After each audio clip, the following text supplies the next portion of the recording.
Tonight on Insights on PBS Hawai'i. Almost 90% of Hawaii's food is imported, resulting in higher food prices. Join local food producers as we explore ways to reduce our dependence on imports and achieve food security in Hawaii. Now, live in our studio, our host, Dan Boylan. Aloha and welcome to Insights on PBS Hawai'i. I'm Dan Boylan. Hawaii residents contend with the most expensive food prices in the nation. An island family of four spends 66% more on food than a similar-sized mainland family. Most of our food is imported, putting island consumers at the mercy of natural disasters, rising fuel prices, and costs for the infrastructure needed to keep products fresh as they make the long journey across the Pacific. How can we create food self-sufficiency in Hawaii, one of the most isolated places on the planet? And what are the challenges for local farmers and ranchers in an island state with limited land and water? With the average age of a local farmer now at 60 years old, 60 years old, where will we find the next generation of food producers? And what will encourage consumers and lawmakers to support the required infrastructure to sustain a homegrown food industry? You can join our conversation by calling, emailing, or tweeting your questions and comments.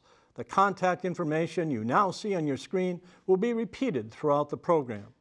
Insights is also streaming live on your computer and will be posted on our website after the broadcast. The live stream is closed captioned, just like our broadcast. Now to our panel. Michelle Galimba represents the next generation of Hawaii food producers.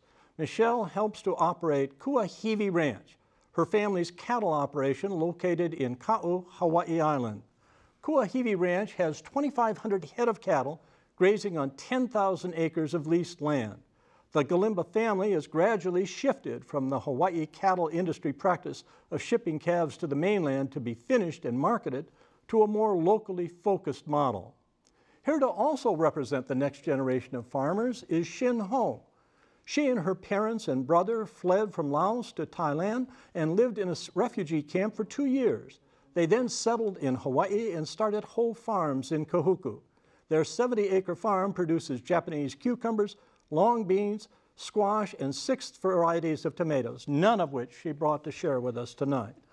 Fred Lau is the owner of Mari's Gardens, located in Mililani. It's primarily a plant nursery, but utilizes an acre of land dedicated to commercial aquaponic farming, which is the combination of growing plants in water without soil or hydroponically and growing fish through aquaculture. You're going to have to explain that, Fred.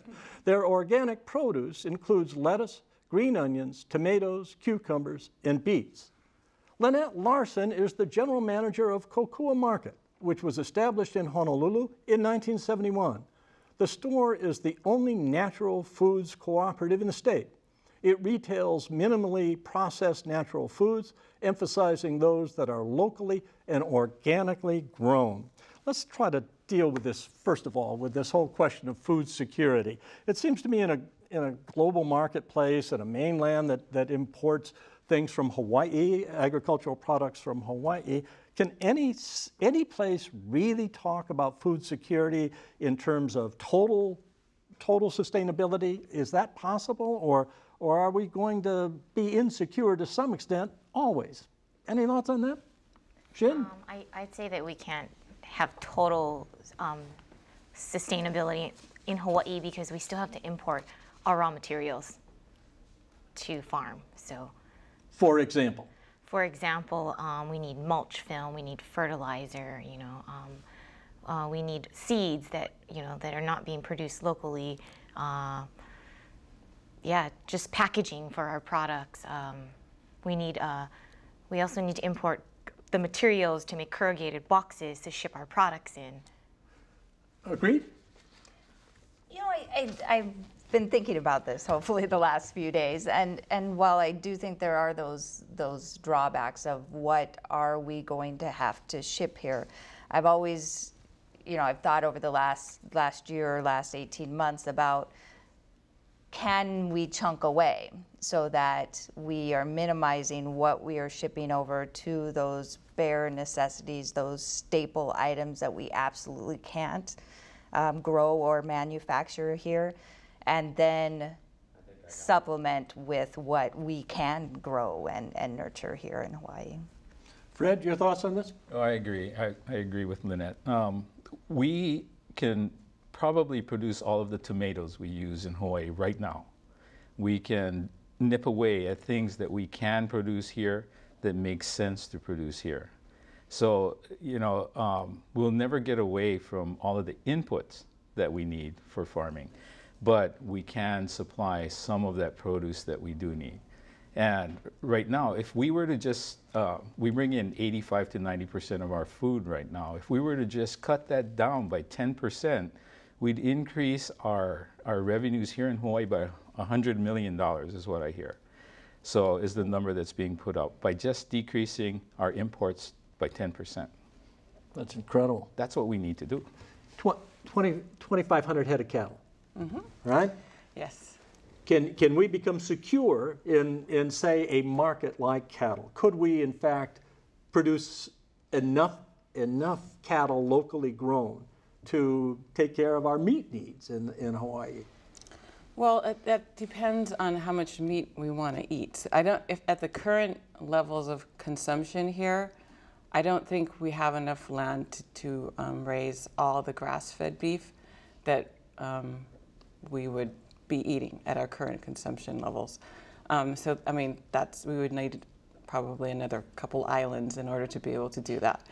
So, I don't think that is, you know, that idea of being able to replace everything is possible or even necessarily desirable.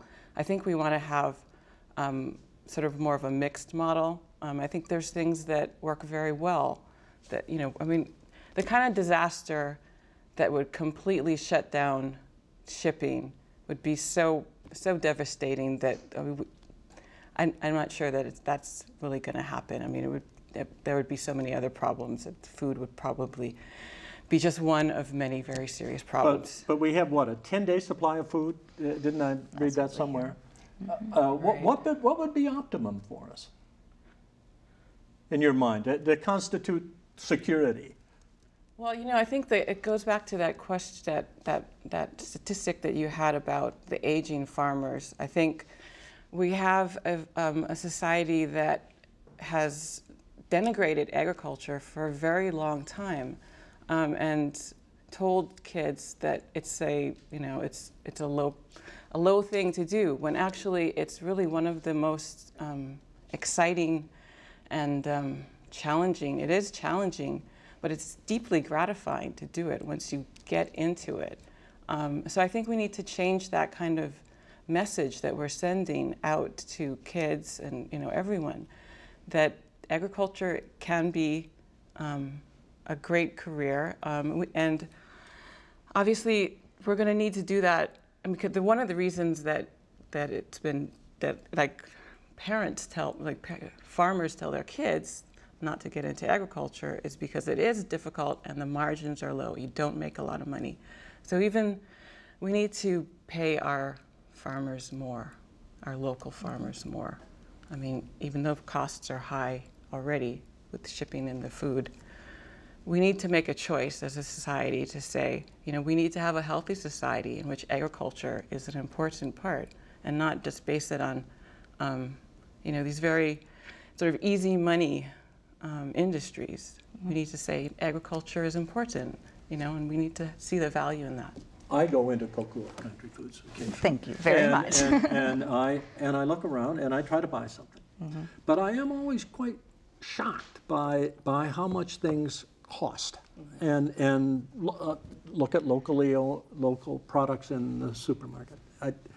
It costs more, significantly more to buy local. And you're saying we should do it out of a sense of wanting to have a sustainable agriculture and a secure food supply. I think we have to make that choice. You know, it's not, it has to be a values thing for us to say this is the kind of culture and society that we want, and we're willing to invest in that, invest in young farmers.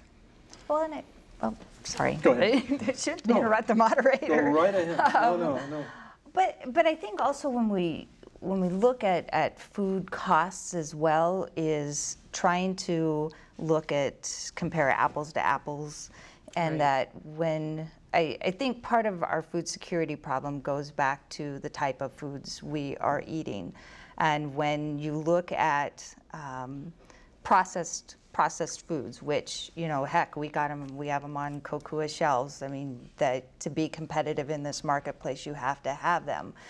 But I think if you were to look at what those processed foods cost you per pound, per ounce, per health dollars, for obesity, for diabetes, those kind of things, versus the cost of a lovely tomato or grass-fed beef or aquaponically raised lettuce, I don't know that you can just look at the tag that's on the shelf and that be the real true dollar cost of that product. Excuse me. The other thing that people don't look at when they're looking at the cost of local produce, it costs us a lot more to grow that produce. I'll give you an example. I brought some clamshells in from the mainland for my lettuce. These are the plastic cases. Clamshell on the mainland cost 20 cents. My shipping was 40 cents per container. That's 3 times what the mainland grower is paying, and we deal with that on every single input that we put into our plants. So we don't look at that.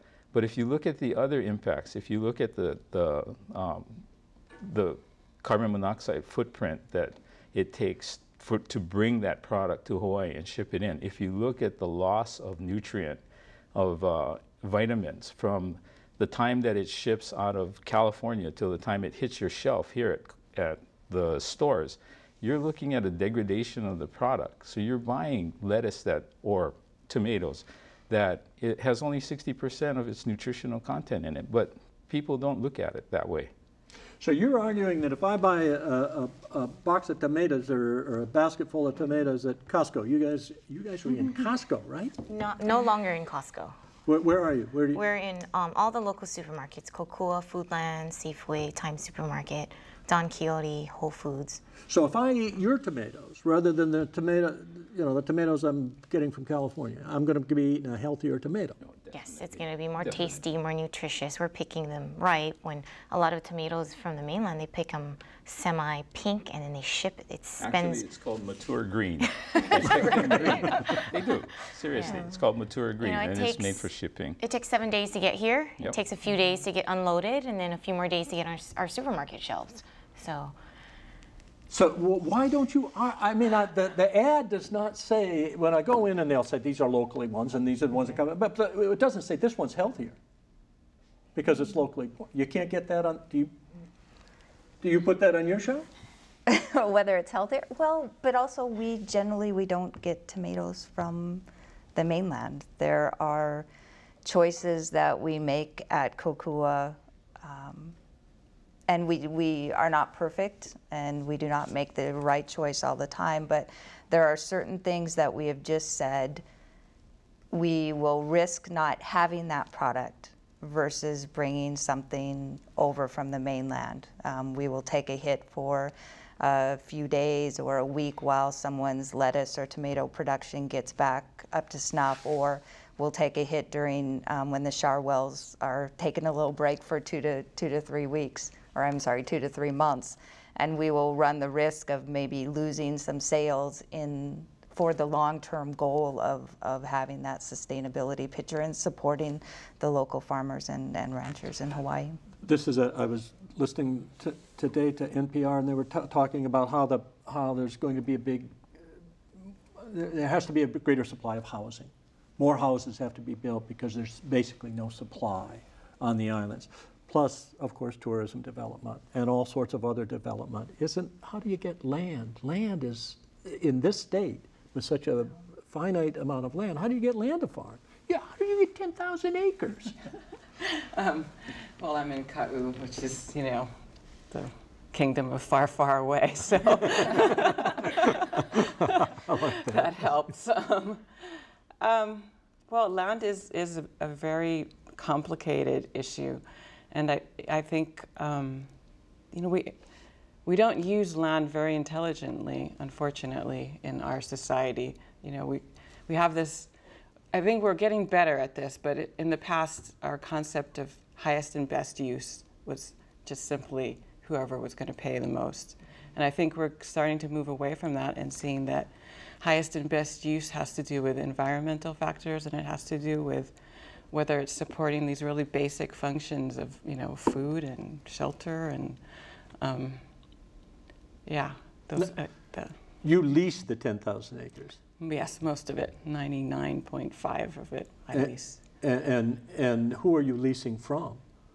Some of it is from the state of Hawaii. Some of it is from absentee landlords, and some from people, actually some landlords who are there and also doing agriculture and committed to agriculture. Was it plantation agriculture Yes. previously there? Yes, Sugar? all of it is old, or almost all of it is old sugarcane land. That's how we started our ranch. I'm not from one of these old Kama'aina families that have land. When our ka'u plantation was going down, we saw an opportunity to use some of this land that was not being used for anything. So we went out there and this is our 20th year anniversary. So we put together a ranch, mostly my parents and my brother. And I kind of came along and, you know, helped them out later on. But you folks have 70 acres and it's leased also. We lease 70 acres from 4 different landlords. 4 different landlords. Yes. And is the amount of time on the leases different? Yes. So then, how do you know whether you can keep it? I mean, you literally plant according to the lease. How Yes. long are these leases? We have 1 year, 3 year, 10 year, 2 year. Wow. Now, are most of the people who, the landlords, are most of them committed to the idea that you're going to be there for quite a while? Can you make decisions on the basis of that? I think that they're committed to, you know, some of them are committed to us being there for the long term, but I feel like, you know, the landlord's always trying to figure out the best way to utilize that land and Financially? Yes. But you have to pay a fair size lease rent for it. Yes. Fred, you don't have any land, and you're kind of proud of it, right? I mean, Actually, all you I need own is, the land. You own the land, but but you don't need land in order to grow. I can grow on a very small footprint, but we're also a small farm. But going back to your question, I actually disagree with you. I think there's a lot of agricultural lands, and we've just recently identified important agricultural lands. It was a bill that went through, and you know, I don't think our problem is ag land. I think our problem is farmers and water. That's the problem. Who wants to go out there and farm and like you said, try and keep your head above water every day? This is a tough occupation, but it's necessary. And that's why we need the help of our government. We need some tax relief. We need some sort of subsidies. We need to go in that direction so that we can enable farmers to get on this land. But you think the bigger problem is not land, and it's for some of the same reasons. So large agriculture has disappeared. Plantation agriculture has largely disappeared. But for example, we have hundreds of acres available in Kunia. We have thousands of acres available in Wahiawa, central Oahu. We have thousands of acres on the North Shore. So the land is there. We simply need to get people to farm, and we need to enable them to farm. Well, it wasn't a big slice over on the Wahiawa side down. Over the state. Yes. Yeah, and that just was designated. Yes. And what they're going to do is they're going to develop the infrastructure for the farmers. So the plantation infrastructure is there. Water is there, but it's not being maintained. Roadways were there, but it's not being maintained. So they need to develop that. And then farmers need to have a cooperative or some sort of way to process, distribute, market the produce together.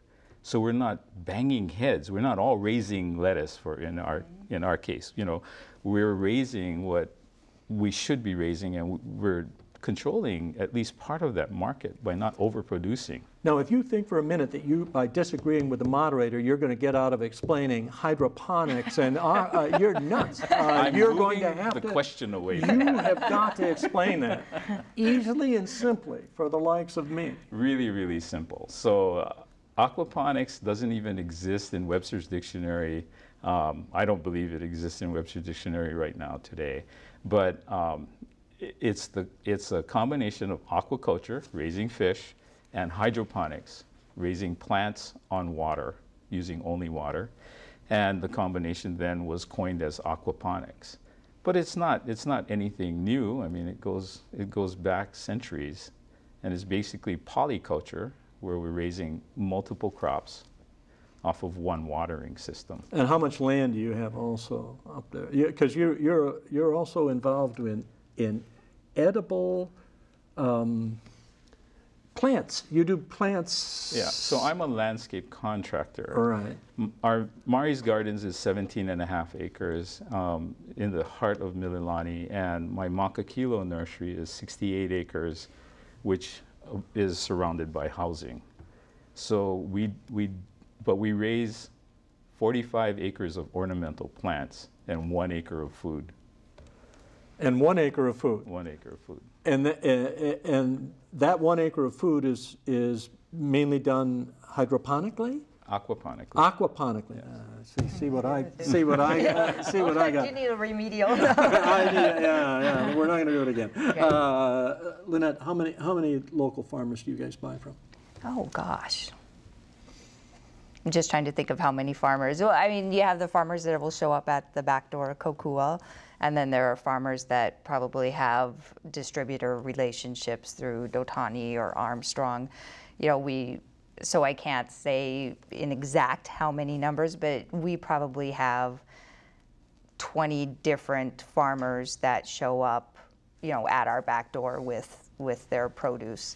And then, you know, again, I don't know the exact number of individual farmers that have a distributor relationship. Do you have a distributor relationship with them, or do you just show up at the back door at Kokua? We actually do direct deliveries to the supermarkets, and we have relationships with the distributors in moving our products into restaurants and hotels and other institutions. Shin, why? Fred says it's impossible to get young people, or who wants to do this work. Well, you look like a freshman in college by age. Why did you decide to do this? I know you're a little I fell older than into that. this career. I didn't really decide. My parents actually raised me and told me go to school, get a college education, so I didn't have to be a farmer and work, you know, just as hard as they had to put me through school. And I just happened to move back home about 7 years ago. You know, thought it was a temporary job to help my dad get into Costco, and it became more and more permanent. And I, you know, had a lot of support from the Department of Ag, from CTAR, from a lot of the state and federal agencies, you know, to really encourage me to stay in this industry. So you're going to stick with it despite those 1, 2, and 3 year leases? I'm going to stick with it, yes. Yeah, you're in it. Now you. It's normal for agriculture, though. 1, 2, and 3. Yeah. That's just, yeah, that's not even. That's just normal. Yeah. Now you, of course, could have entered the professoriate. You have a PhD Yes. in comparative literature. Yes, I did. From a kind of a no-name school in California, Berkeley, and you decided to be a rancher. Yes, I did. It's hot. It's dirty work. You get dust all over you. You can't sit in the I get library. bored. I get bored at other jobs. Basically, it's for the thrills. Literally? Literally, really. All right, come on. I know. I love what I do. Every day is just like, let's go out there. It's total contact with the world. Which, you know, what other job is there? I'm actually creating the world. You know, I'm creating this beautiful ranch, or, you know, and working with animals, and I just love every minute of it. Even the really hard parts, you know, when you're exhausted and dirty and covered in, you know, unmentionable substances. I just love it. Yeah. I'm crazy. I'm not crazy. You wouldn't use the verb love. I think Michelle kind of gets to go out there and, you know, do you do more of the, you know, like physical work out there, or you also are in, you know, in the back office strategizing? how are you going to stay afloat? I do a little bit of everything. A little bit of everything. So I think you have to kind of switch your perception of what a farmer is. We're not just there, you know, doing all the work and harvesting. There's a whole business aspect to it, you know. Is that what your parents had you study when you went off to college? Yes. Yeah. So if more practical than her parents, by the way, who let her spend that time on comparative literature. So yeah, I'm you know in the back office doing more, just trying to figure out how to stay afloat every month, move the product that we have because it's perishable. If I really had a choice, picking tomatoes would be what I would do all day. It's mindless and it's fun. How many acres of land would it take to grow all the fresh vegetables consumed in Hawaii? Fred, you got any idea? I hear all these numbers being thrown about, and somewhere probably around 10 to 20,000 acres would be necessary, is what I think we've come out to. This is Lopaka on the North Shore. Before the discussion on food supply security, the city, state, and federal government doesn't believe our citizens should have the right to know what we are eating. Big business and profit motives are setting current food policy. Until this is addressed, nothing will be done. This is, of course, that long debate over. And any comments on this, Lynette? Oh, goodness. You know, we've hosted at Kokua many informational sessions regarding GMO, that topic as an educational type thing.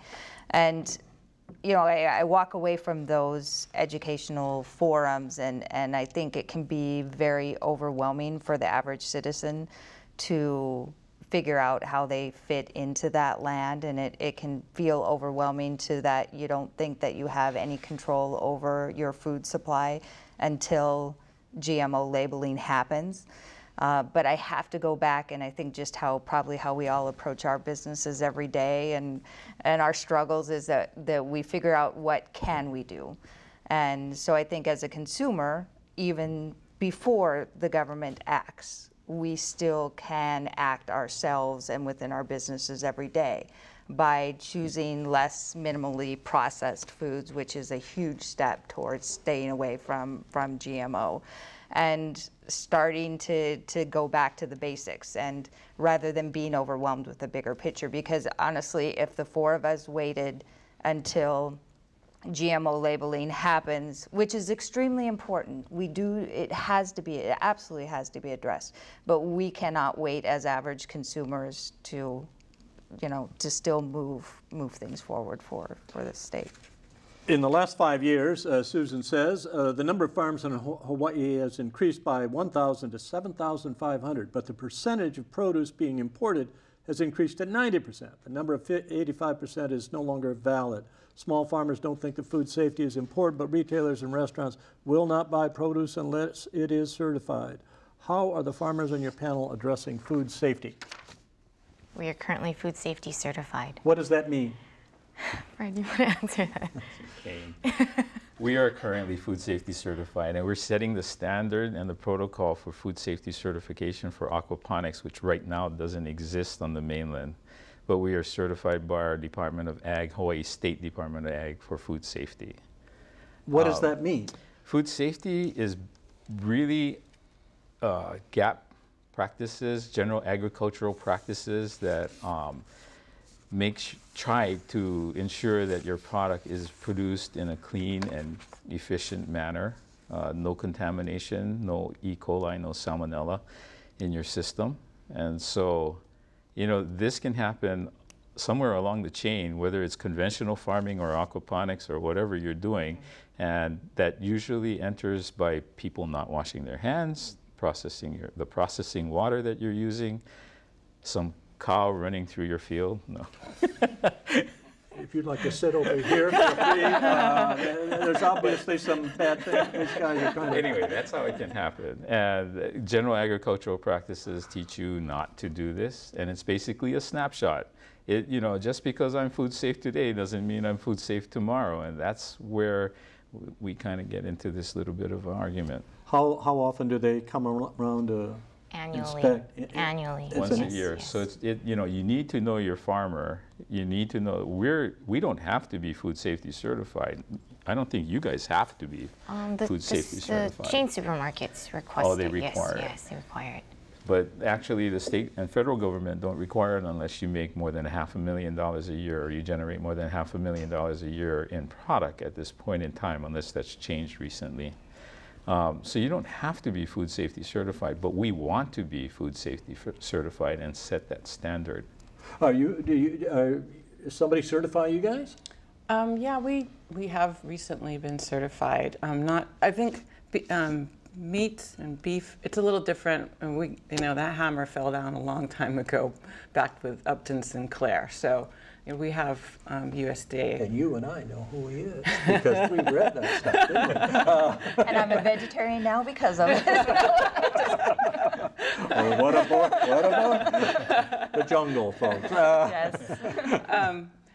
And I think, I'm on the sidelines with the food safety discussion from a practical standpoint, but I think we all want our product to be safe, and so we all, I think, are on board with that. I think sometimes it gets to be difficult because sometimes I think people who are not farmers set up standards that are very difficult for farmers to follow, and are not necessarily addressing the food safety element. So, I think that's part of where For example, I've had a third party come and audit our farm, and they told us that we need to cut down our windbreaks and cut our grass because the rodents, they harbor in the grass, and the windbreaks, the birds, they perch and they drop, cause droppings. I mean, we have windbreaks because, they're natural tall trees that block the wind. So when you go to a farm in the mainland, like one of those big farms, like it's just flat. You see nothing. You don't see trees. You don't see grass. It's just flat. And they're often owned by a corporation. Yes. Where do potential farmers who have land go to get grants, direction, etc.? Where do they begin? They need direction. Mary on Kauai wants to know. Any thoughts on that? Well, the Department of Agriculture is a good place to start. The College of Tropical Agriculture and Human Resources at university is also really great. They have an extension service. So those would be two good places to start. Where did your dad and mom go? We went to those two places, and also the USDA, the Farm Service Agency division of the USDA. Would you add anything to that, Fred? Grants are going to be tough to get. If you don't want to pay that loan back, then a grant is not a loan, right? It's going to be very hard to get right now. So you're going to have to come up with a reason why you deserve a grant. But loans are out there, agricultural loans. We hear a lot about how we have to encourage more and younger farmers, but the reality is that starting out in farming takes investment and the assumption of great risk. What can be done to make farming a more profitable and maybe less risky venture for all our new farmers? Does this suggest that the future of Hawaii agriculture is going to be cooperative in nature? Yes, I think it has to be. Well, you have to understand, I'm not a farmer. I'm really a landscape contractor, which is more, I'm an outsider looking at farming. And if you look at it from a business perspective, it's really hard to do what Shin guys do. They are out there fighting every day by themselves, or even what Michelle does. You're fighting for survival every day. If you had a cooperative, that's the way to go. And you consolidate all of your costs. It's necessary.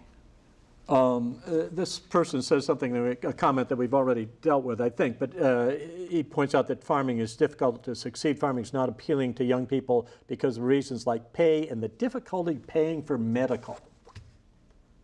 You have 20 employees.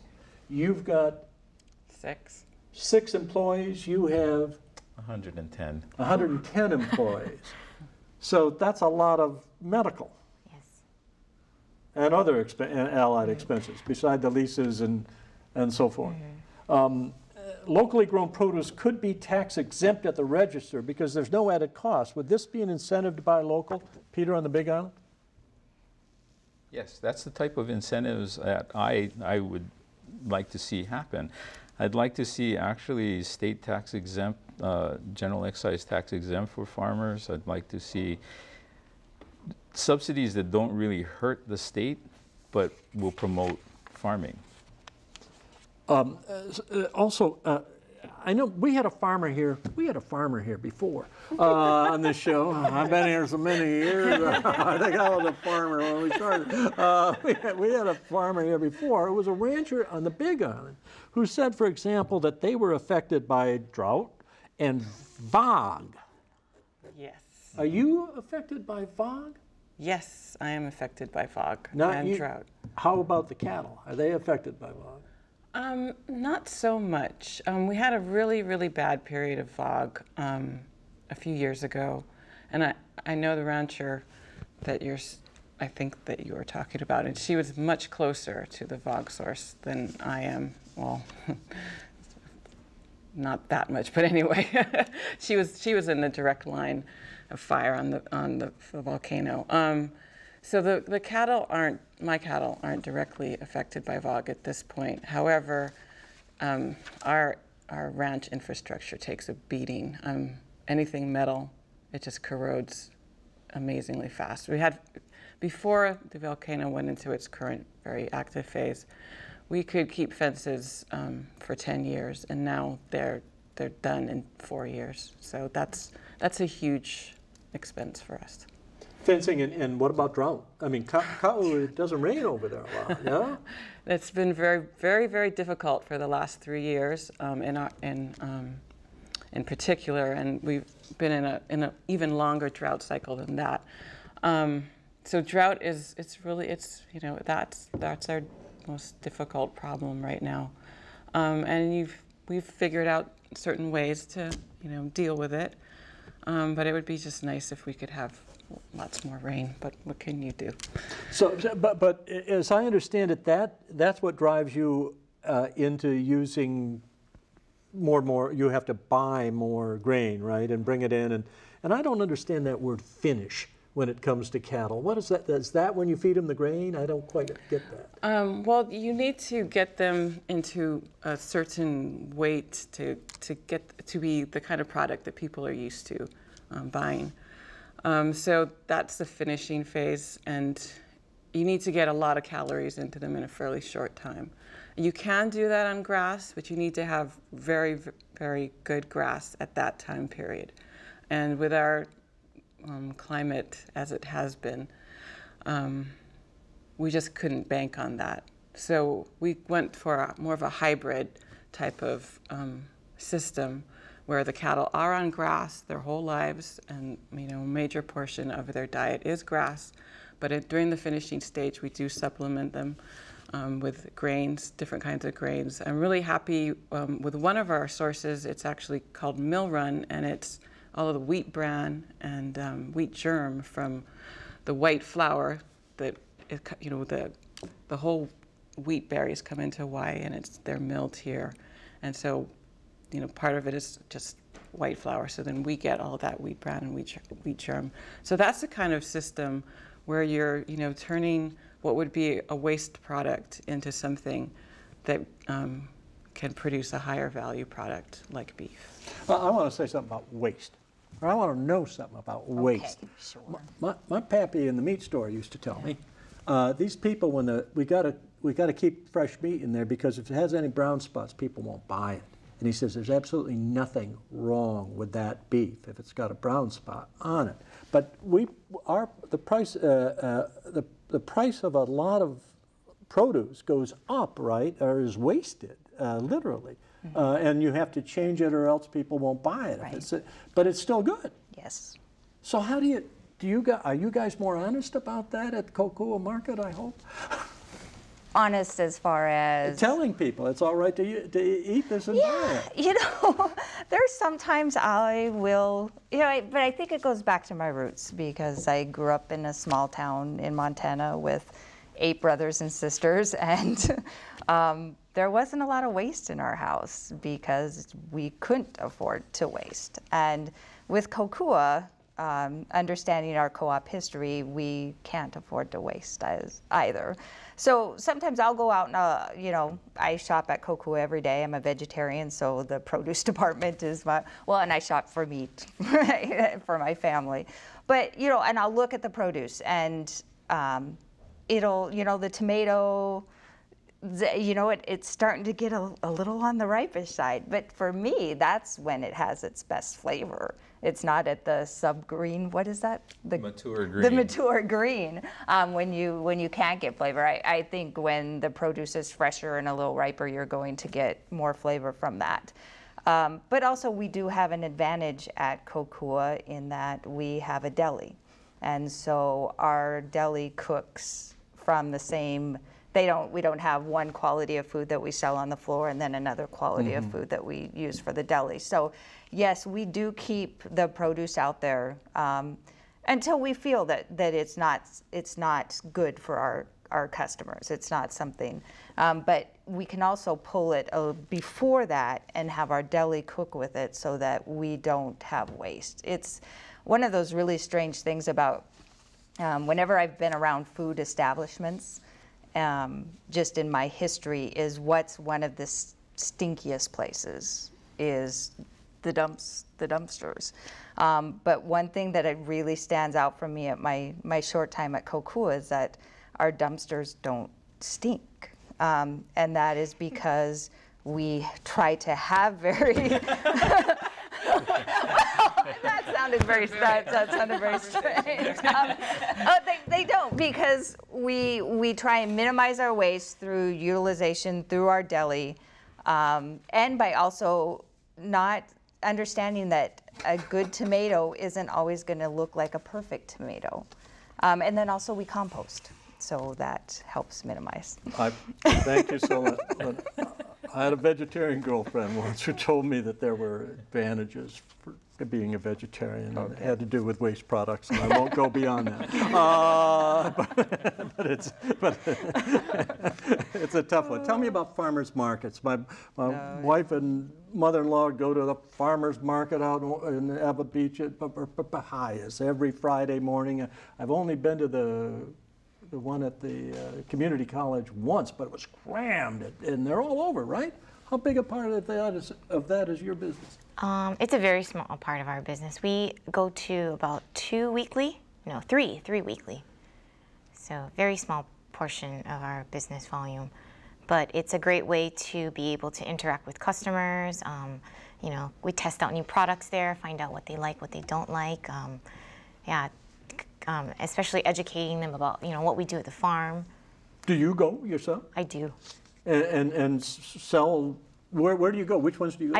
We go to KCC, the Honolulu Farmers Market, and Ala Moana Saturday Farmers Market. And you sell at the farmers markets, right? Yes, I do on Hawaii Island.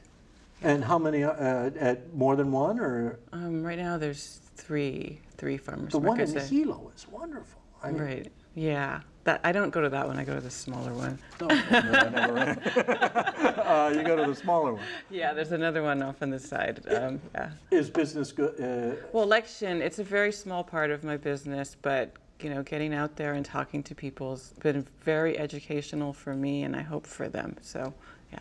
Lynn from Honolulu says, "Thank you to everyone on the panel for all your hard work and for all you do for us. You are appreciated." All right. And your dumpsters don't stink. Why is there no veal in Hawaii, just beef? Maria in Pacific Palisades, a wonderful community, wants to know. Well, there used to be a Hawaii red veal program, and that was a cooperative of ranchers that did that program.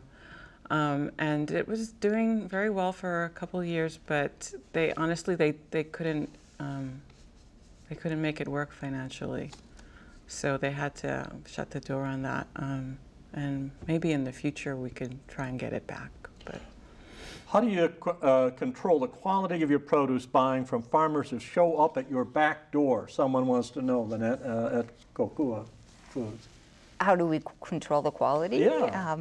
Well, because they're there, right there with us, and so it's easier for us to have the discussion about what our needs are, what our time frames are as far as, you know, how much do we need, how fast can we move it. And so, you know, but there's something about seeing the face of the person who's growing your food. And I see these farmers and I see them working very hard, and they are proud of their product and they want to bring us the very best product. Is our every farmer relationship perfect? No, we're not. I mean, there's not a perfect farm out there, but I think it's just a partnership that overall we have an understanding of each other's needs. One of the reasons that food safety exists is the traceability factor, you know, in food recall. And, you know, there's nothing wrong with, you know, like having a farmer deliver produce to your back door. I mean, you actually, that farmer's farming such a small parcel, like they know how they harvested, how, you know, what type of fertilizer they used, and they probably hand pack that box themselves. So the reason that food safety exists is because we have such big corporations that are growing food with machines, and these machines are just cutting and packing and washing, and sometimes machines don't do the same thing that, you know, the human touch or the human eye can do. And that's one of the, I think, why a lot of farmers, you know, struggle with the concept of food safety. Well, I'm bothered still by this business of, I mean, if I'd said to my son, you should become a farmer, he would have looked at me like I was some monkey in a tree, you know. He would have said, you know, you're nuts. Do you guys ever go and talk to students? Yes. You do, Fred. Where do you go? So they come to us. Oh. So we actually have tours of our farm. And one of our missions for Mari's Gardens is to promote agriculture amongst the youth. So last year we had 1,200 students come out to the farm. This year so far we've had about 400. And the question always, we start off the discussion with, how many of you want to be a farmer? Well, actually we say, how many of you want to be a mediator at PBS? Or how many of you want to be a doctor or a lawyer? And how many of you want to be a farmer? And so far, 1,200 students last year, one raised his hand at the beginning of the walkthrough. So we tell them, you know, if it takes one farmer to feed 50 people, and 1,200 of you said, well, 1,199 said no, who's going to feed us? Ooh. Ooh. And then after the tour, we asked them, how many of you want to be a farmer now? And we've had more hands. I mean, you know, maybe 24. But yeah, the idea is to show them a different way to farm. And the other thing we tell them is there are many aspects to agriculture. It's not just going out there and picking the tomatoes, although we really enjoy it.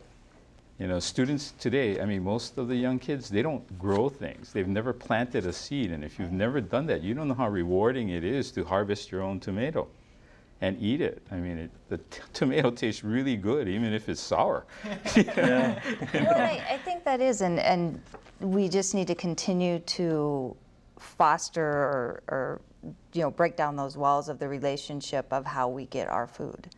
And when people look at how their food nourishes their body and feeds their families, then it comes away from you're not just being a farmer, you're feeding a community, you're feeding a family, you're feeding, you know, a state. But many people are going to still go to KTA on the Big Island, or they're going to go to Foodland, or they're going to go to Safeway, or what have you, and the kid will grow up thinking that that's where food comes from. It comes from a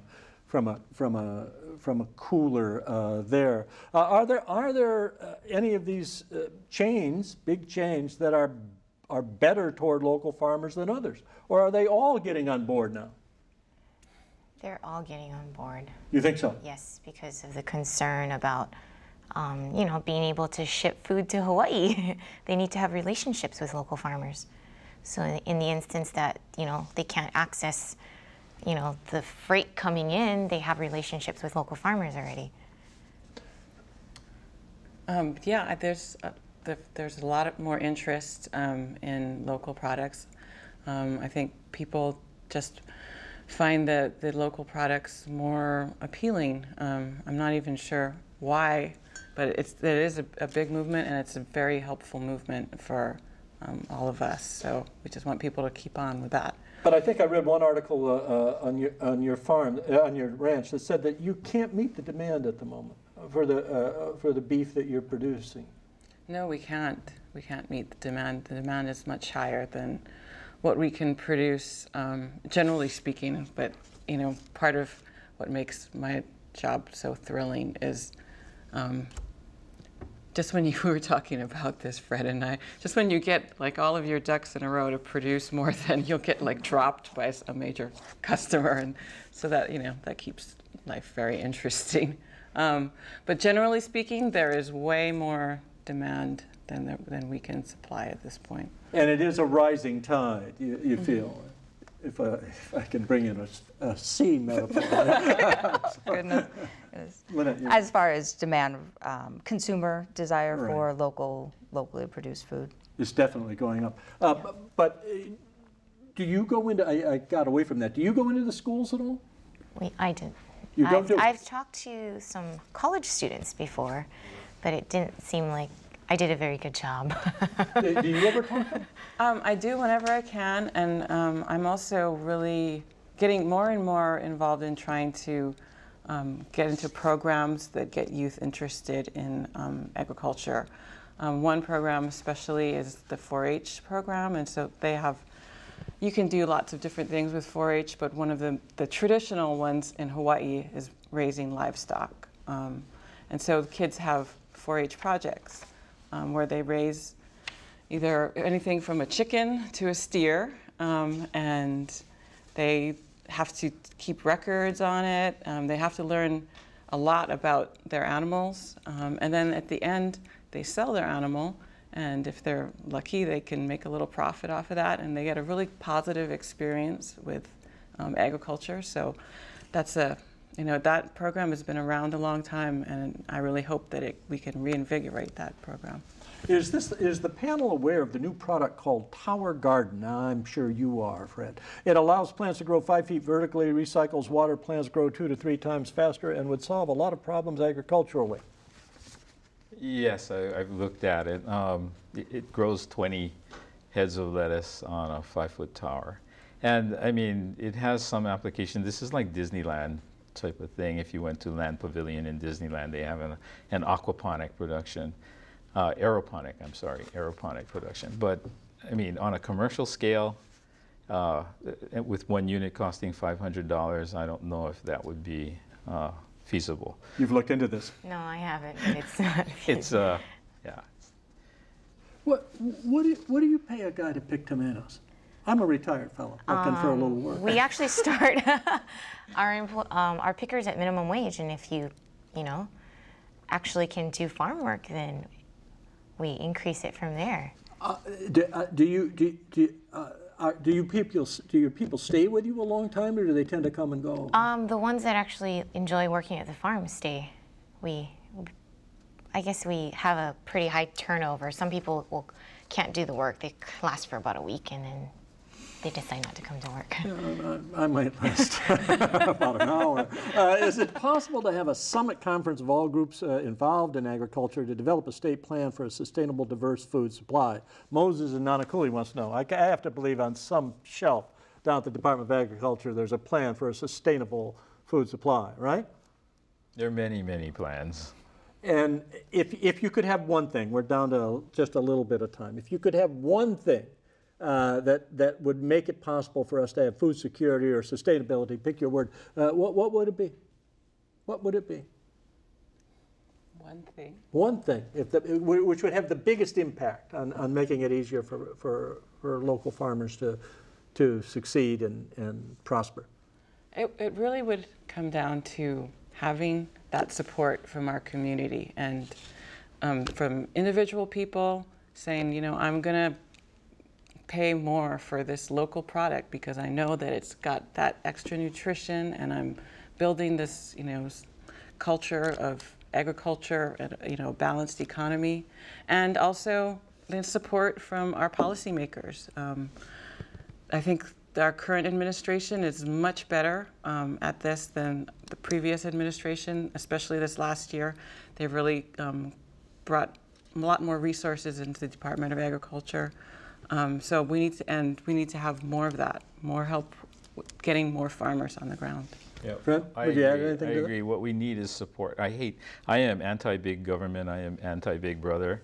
But what we do need is support from our state government to support agriculture and not just talk about it. They need to actually put some beef behind it as far as supplying land, infrastructure, money.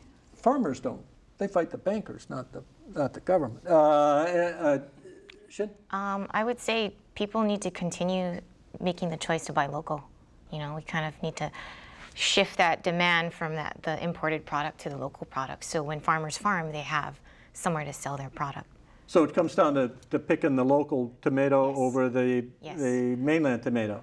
Yeah. You came from California, didn't you? Didn't it hurt to hear this, people saying? No, Montana. Montana, I'm sorry. No, I think what we can do, you know, not having been here as long as I've only been here 2 years and I've never been a farmer. I grew up around farmers. Is that from a consumer standpoint, I think the best thing you can do is you can cook. You can cook for yourself and your family, and the minute you start doing that, you will pay more for your tomatoes. Lynette, we're out of time.